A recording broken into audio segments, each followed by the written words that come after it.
पूजा का दिन है, लोगों को आज पतीला खरीदने को जाना था, कपड़ा खरीदने को जाना था, बहुतों को नई गाड़ी लेने को जाना था, स्कूटी लेने को जाना था, और किसी को तो नया चूल्हा लेने को जाना था।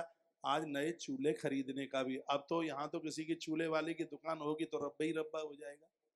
नवरात्रा का पहला दिन है, किचन का भले ही इतना सा आप खरीदें, किचन के लिए भले ही इतना सा खरीदें, रसोई के लिए, चूल्हे घर के लिए नवरात्रा के प्रथम दिन यदि घर में कुछ लाया जाता है, भले ही 1 किलो लौकी खरीद करके लाएं, लेकिन आप रसोई के लिए जरूर लेकर के आना, इससे अन्नपूर्णा माता घर में सिद्ध होकर के बैठ जाती है। नवरात्रा की बहुत महिमा है, शब्दों में वर्णित।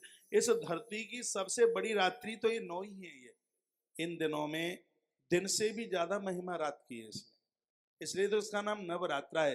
दिन में पूजा आप करते हैं उससे कई ज्यादा गुना, इसलिए तो अभी मैंने बोला है कि शाम की आरती सूर्य अस्त होने के बाद ही करें। सूर्य अस्त होने के 7:30 के बीच में आप कर लीजिएगा। और आप पूरे दिन पूजा करते हैं, रात्रि में आरती नहीं करी तो ठन पाल मदन गोपाल कुछ भी नहीं है। रात्रि को आरती पूरा परिवार मिल करके ये करे।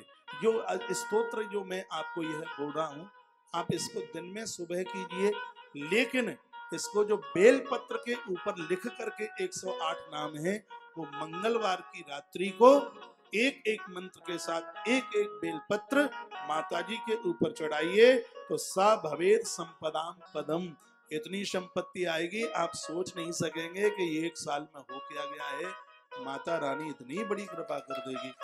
अब इन स्तोत्र मैंने संस्कृत पढ़ी है तो मुझे जानकारी है, और आपको वो नहीं पता है तो ये मेरा जवाब बनता है, फर्ज बनता है।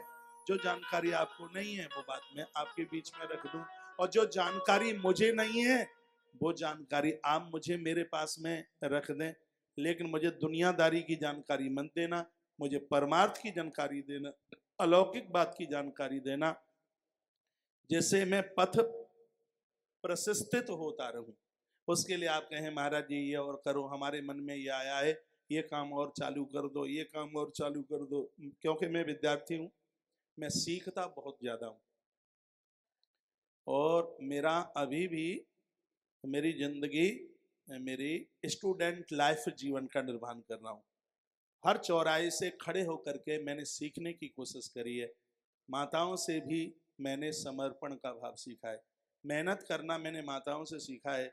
संडे को पुरुषों की छुट्टी हो जाती है, लेकिन माताएं तो इतवार को भी छुट्टी नहीं, और ज्यादा काम रात को 11 बजे सबका मीनू पूरा करती रहती है। सबको जमाएंगी, एक एक को पूछेंगी, इन बेचारियों को कोई नहीं पूछता, फिर भी थकती नहीं है, हारती नहीं है, लगी रहती हैं। इसलिए उपनिषद कहता है त्वमेव माता, परमात्मा से पहले भी आपके नाम का उच्चारण किया गया।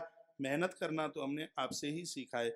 भौमा वास्यान सामग्रे चंद्रे सविशांगते विलक्क प्रभेद स्तोत्रम स भवेद संपदाम पदम।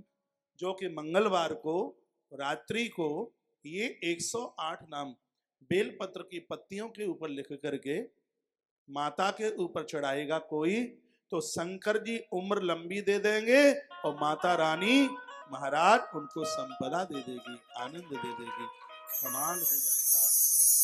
राजा नो दास्ताम यांति राज्य श्रीमाप्यात।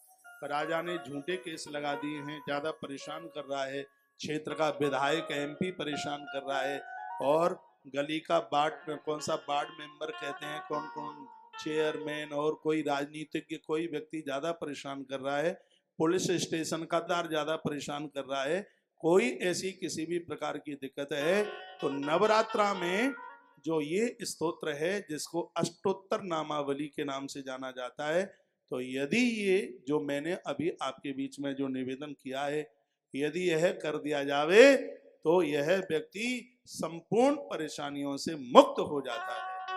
इतनी बड़ी महिमा ये इसकी आप ये सुन रहे हैं, तो यह आप नवरात्रा के इस पावन समय में आप जरूर कीजिएगा। कात्यायनी च सावित्री प्रत्यक्षा ब्रह्मवादिनी, माता सरस्वती कंठ में आके बैठ जाती है। या इदम प्रपटे नित्यम दुर्गा नाम शताष्टकम। यदि इसको कोई वैसे भी नित्य पढ़ता है तो नासाध्यम विद्यते, उन लोगों को कभी असाध्य रोग नहीं हो सकता, पैरालाइसिस नहीं हो सकता, अटैक नहीं पड़ सकता, ऐसी बीमारियां नहीं हो सकती जो जानलेवा है। इस स्तोत्र का इतना बड़ा स्वास्थ्य के लिए प्रभाव है।